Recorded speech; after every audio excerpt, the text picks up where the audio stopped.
বিআইএসসি নির্ঝর থেকে এসেছি এবং আমরা একটা প্রজেক্ট বানিয়েছি স্মার্ট বিল। রবীন্দ্রনাথ ঠাকুর বলেছিলেন যে সমুদ্র তীর থেকে সমুদ্রের দিকে তাকিয়ে থাকলেই সমুদ্র পার হওয়া যায় না। তেমনি ভাবেই আপনি যদি একটি স্বপ্ন দেখেন, এটিকে বাস্তবায়ন করতে শুধুমাত্র স্বপ্ন প্রয়োজন না, কঠোর পরিশ্রম এবং সঠিক মানসিকতা প্রয়োজন। এবং এই মন মানসিকতা তুমি বাংলাদেশের জীবনেও খুঁজে পাইবা না। আর এই কথাটি আমি কেন বলছি সেটা তোমরা এই ভিডিও ক্লিপটা দেখার পর বুঝতে পারবা। আমরা কিন্তু বাংলাদেশকে খুবই শস্য শ্যামলা একটি সবুজ কান্ট্রি হিসেবে জানি, কিন্তু বাংলাদেশের কিন্তু আরেকটি দিক আছে। Thank you madam. দেশের কিন্তু আরেকটি দিক আছে। একটা বাচ্চা তার একটা ইনভেনশনের কথা এখানে এক্সপ্লেইন করার চেষ্টা করছে, আর আমাদের তারেক রহমানের সম্মানিত স্ত্রী জুবাইদা রহমান উনি এরকম করছেন যেন কেউ সামনে নেই, কেউ কিছু এক্সপ্লেনই করছে না। ওইদিকে শিক্ষক এমন ভাবে তাকে একটা ধাক্কা দিলেন এবং আসেন ম্যাডাম বলে নিয়ে যাচ্ছেন, যেটা মনে হচ্ছে এখানে ছাত্রী বা ছাত্র একটা কোনো অপকর্ম করে নিচ্ছে আর কি ওই জায়গার মধ্যে। মানে আমাদের দেশের নাগরিকেরা জীবনে শুধরাবে না।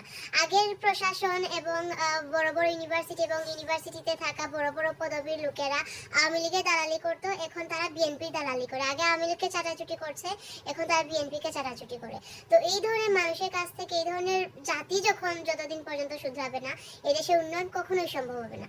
যখন যে ক্ষমতা যাবে তখন তাকেই তারা চাটি শুরু করে দিবে। তারপরে ব্যাপার হচ্ছে এই শিক্ষার্থী একটা সুন্দর মেশিন ইনভেন্ট করেছে, যেটা আবর্জনাকে ভালোভাবে প্রক্রিয়া করে ওইটা ভালোভাবে একটা ব্যবস্থা করতে পারবে।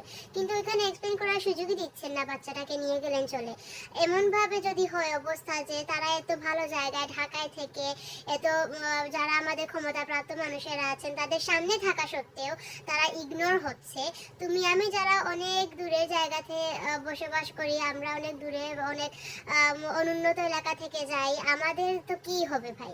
এত উন্নত জায়গা থেকে ডিরেক্ট এদের সামনে থেকে যদি ইগনোরেন্স সহ্য করতে হয়, তুমি আমি তো কিছুই না, আমাদের তো কোনো জায়গায় নেই ওইখানে।